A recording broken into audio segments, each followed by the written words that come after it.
what's up, you guys? It's Steph, and today we're back to talk about musicals, specifically some of the saddest songs from teen musicals out there today. And by teen musicals, I'm talking Heathers, Be More Chill, and Dear Evan Hansen. Those three. I was going to go with some of the more modern musicals, but Hamilton was included on that list, and though it is a very modern musical, at the same time, it's from like a period in the 1800s, 1700s, so I didn't feel like it was that modern. I would love to do a list including Hamilton, so maybe I'll come back to that if you guys like this one. Leave a comment down below, maybe a thumbs up.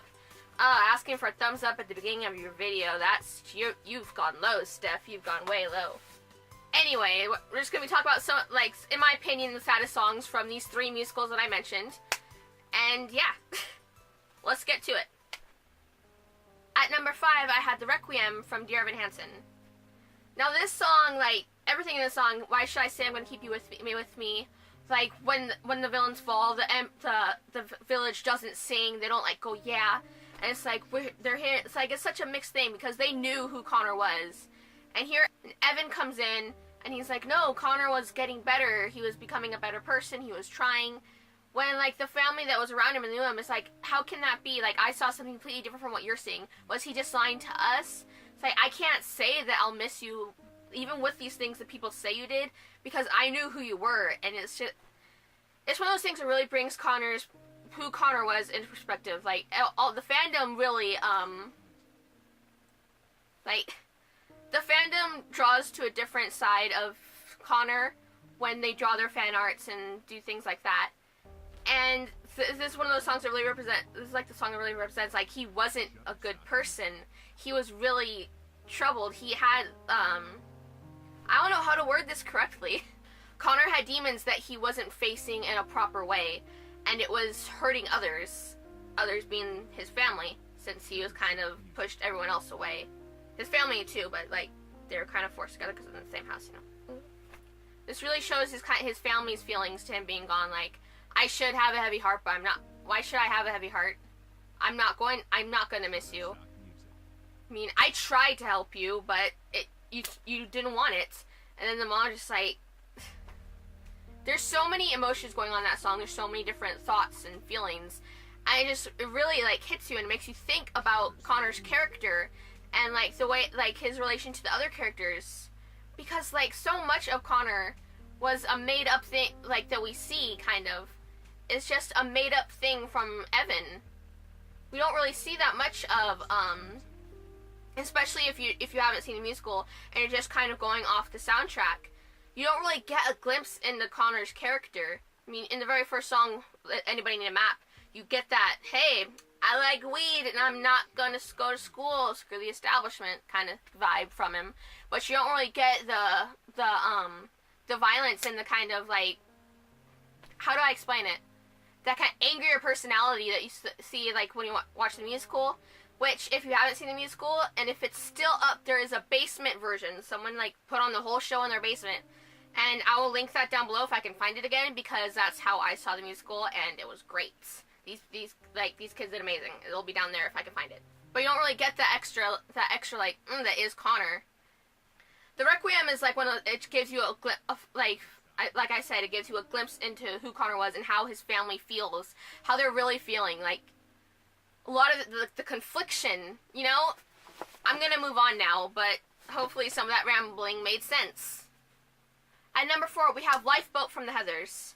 Now, this musical, all around, is it's, like, really funny, you got those murder vibes, all that jazz, and, like, the intensity. This is, like, one of the, like, the slowdown point in the whole musical, where you have this, where we kind of focus on the forgotten Heather. Because if you think about it, the whole plot is really revolving around Heather Chandler, and then Heather Duke, and we just never really focus in on Heather McNamara, because she's just kind of there.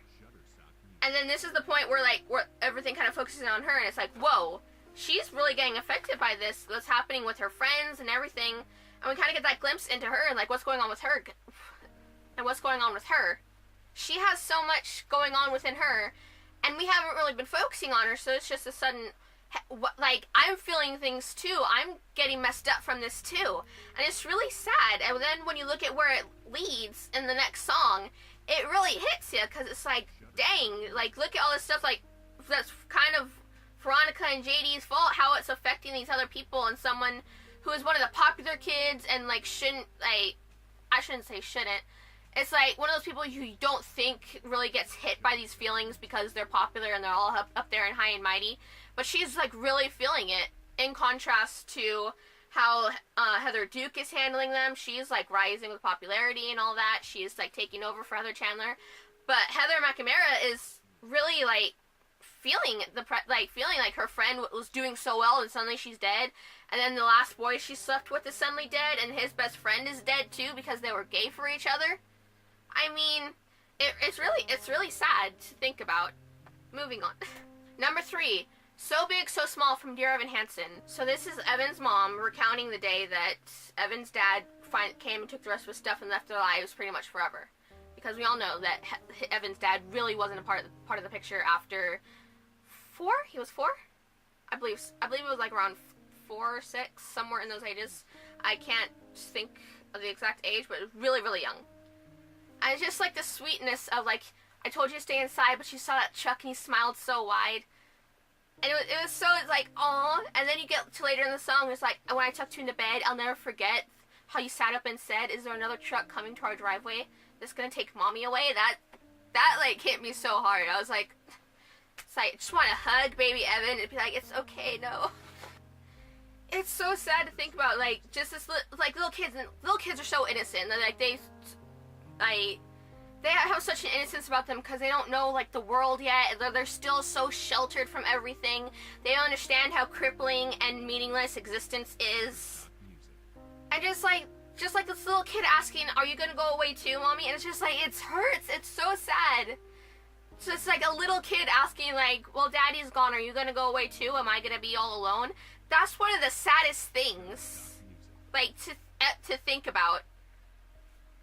The only thing that's sadder is, like, when they kill the dog in movies for no reason other than to invoke that response from audiences because they don't know where else to go with the plot. I watched a sad dog movie recently. So number 2 from Be More Chill is Michael in the Bathroom. This song hit really close to home with me because I've had that experience. I'm sure many other people have had the same experience of, like, just, like, being so freaked out, whether it be at a party or just a family gathering or whatever. And you just have to get away. You have to hide, and you end up in the bathroom, and it's just like, what am I supposed to do? What am I gonna do? How am I gonna, like, leave? How am I gonna, like, not feel the same way? Although Michael... And we're back from the camera battery dying. Anyway, Michael did have a different experience since his friend kind of abandoned him due to the squip and all that attaining to be cool. And Michael was just, like, really feeling the hit of it after what happened. It wasn't for sure that Jeremy had abandoned him up to that point, but then it really, like, hit for Michael that, whoa, I guess we're not friends anymore?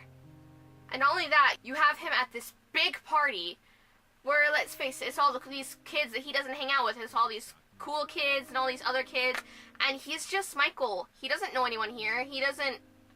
Like, the only person he knows here is trying to deny his existence. The only person here is pretty much his ex-friend at this point. So now you just have Michael freaking out because, like, what am I supposed to do? Like, I have no one now. I mean, I'm trapped in here. They want in, but I can't let them in. I can't, like, do I let them see me crying? How am I supposed to get out of here without running into him or running into someone else? Or what if something happens and what if I have to, like, talk to people and they ask why I'm here if something's wrong? And it's just like all these different anxieties building up and countless others building up. And it's just like, it's panic. It's like, you don't know what to do. That social anxiety building up. And it's just like, oh god, I'm gonna have to face this, and I have to get out of here. But if I get out of here, there's so many people. It's a Halloween party, for God's sakes. And that song, like, hits so close to home, and it brings up emotions every time I listen to it. And George Salazar's performance is just beautiful. And yes, it's number 2, only because number 1 always makes me cry. Michael in the Bathroom almost always makes me cry. I've gone through it a few times without crying. But number one is a surefire way to make me cry, and that is Words Fail by Dear Evan Hansen. Now this song, God, this song, when everything comes out like it wasn't real, I lied, I made it up, I can't ever apologize for this. I know what I did was wrong, I'm sorry, and sorry isn't good enough, but that's all I have to give you. It's just so emotional. And then when he starts the reprise for Waving Through a Window, that's when like your heart just shatters.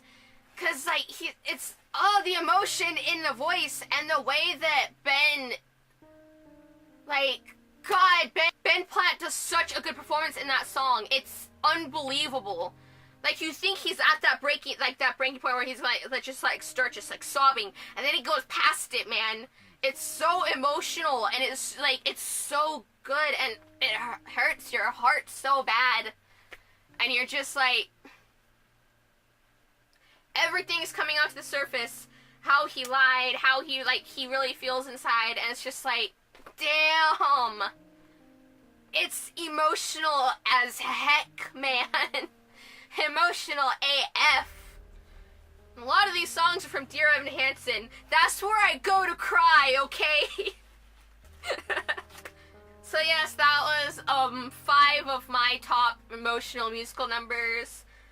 Saddest songs. I should maybe put emotional because these were pretty emotional, like whether it be sad emotions or just kind of, I don't know.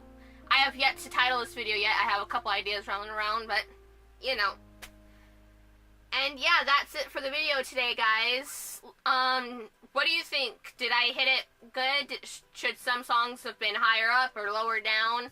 What do you guys think? Leave a comment down below on what you think are some of the saddest ones from these 3, or any of your other musicals. I know, like, I wanted to put Burn from Hamilton on this list really bad, but like I said, it was like between like calling it modern musicals, so teen musicals. And that one took place so long ago, even though it is quite the modern musical. That's the only reason it's not on the list. Otherwise, Burn had a place on this list because Eliza deserved better. She deserves so much more. She established the first private orphanage in New York City.